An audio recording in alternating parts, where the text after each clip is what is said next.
We as Americans, we support freedom and democracy and the rights of all peoples.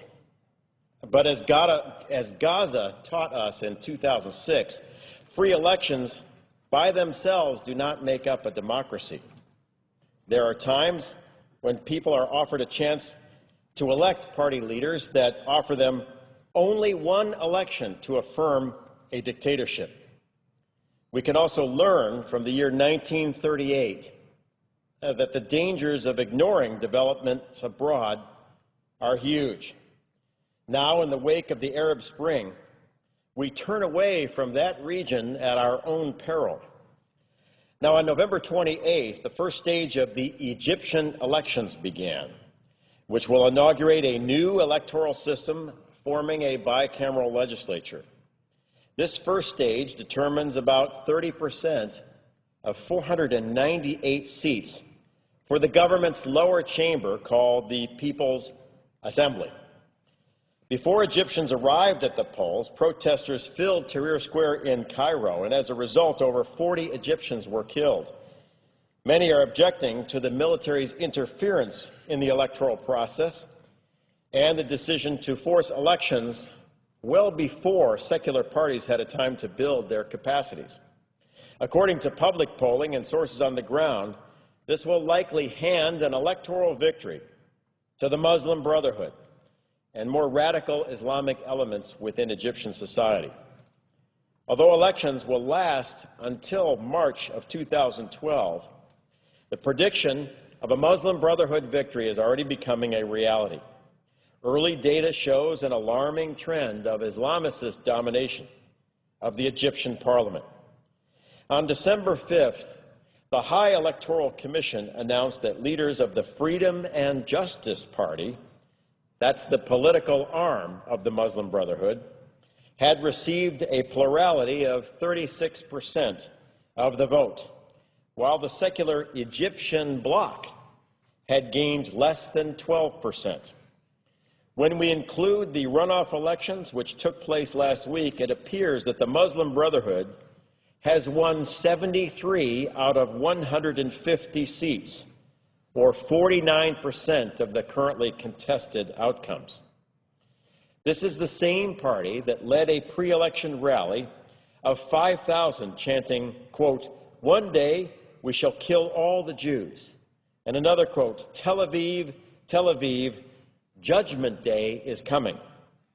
While many expected the Brotherhood to do well, there were other surprises. Salafist parties made up of anti-Western hardliners who follow a particularly radical version of Islam are also faring particularly well. Surpassing predictions, they received 24% of the vote in the first round.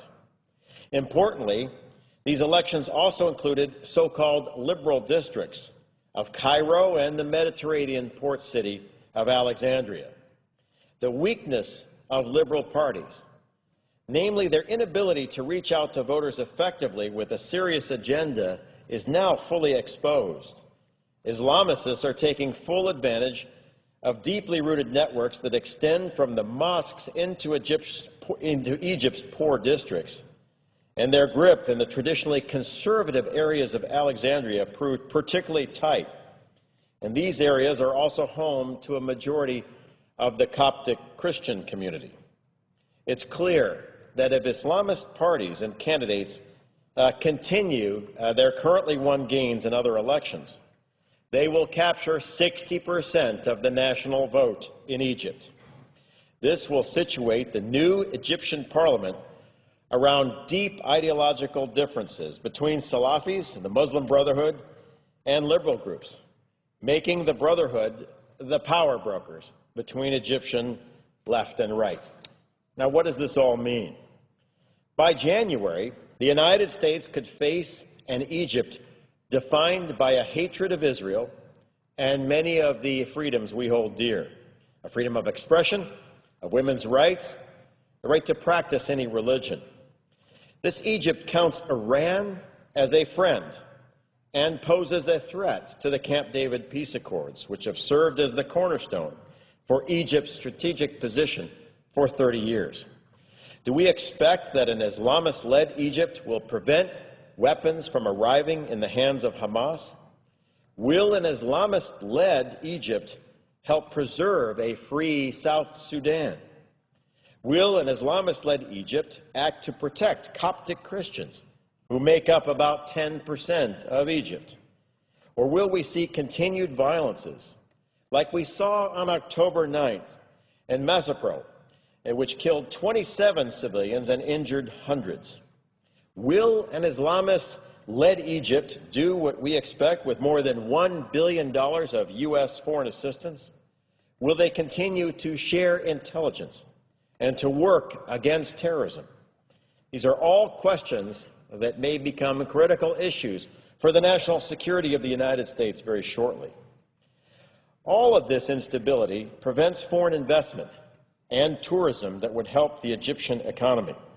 The IMF has forecasted a little over 1% growth for the Egyptian economy next year.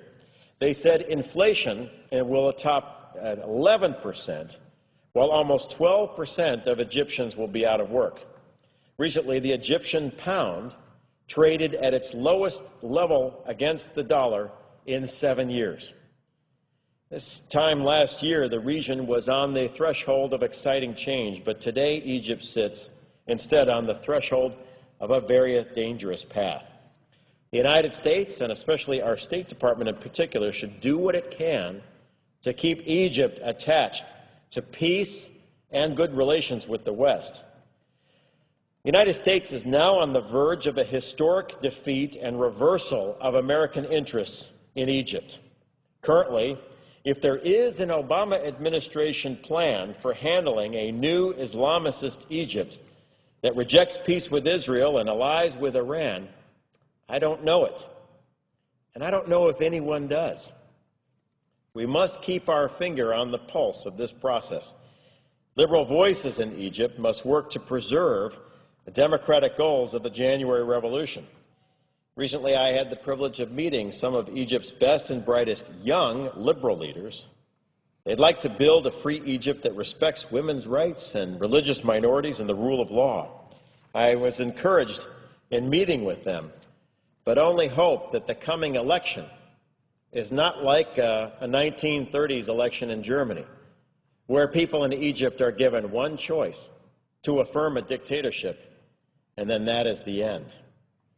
If a radical Islamic government rises in Egypt, one that disavows the Camp David peace accords and no longer acts as a stable strategic partner in the Middle East, then we will look back on the recent election in Egypt and its successors in December and January as the turning point for a historic reversal of the United States. My hope is that the State Department watches this very carefully. My hope is that we have a plan to make sure this critical country stays within the U.S. orbit.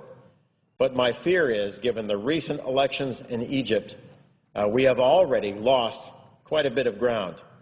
And if current trends continue, then by the middle of next year, we will have a Muslim Brotherhood government in command of the Suez Canal, in charge of Cairo, the second center of learning in the Arab world, along the border of our Israeli allies, friendly to Hamas, friendly to Iran, and hostile to Europe and the United States. And my hope is, over the holidays, we work very hard and diligently with our allies, and especially liberal forces in Egypt, to make sure that that reversal doesn't happen. And with that, Mr. President, I yield back.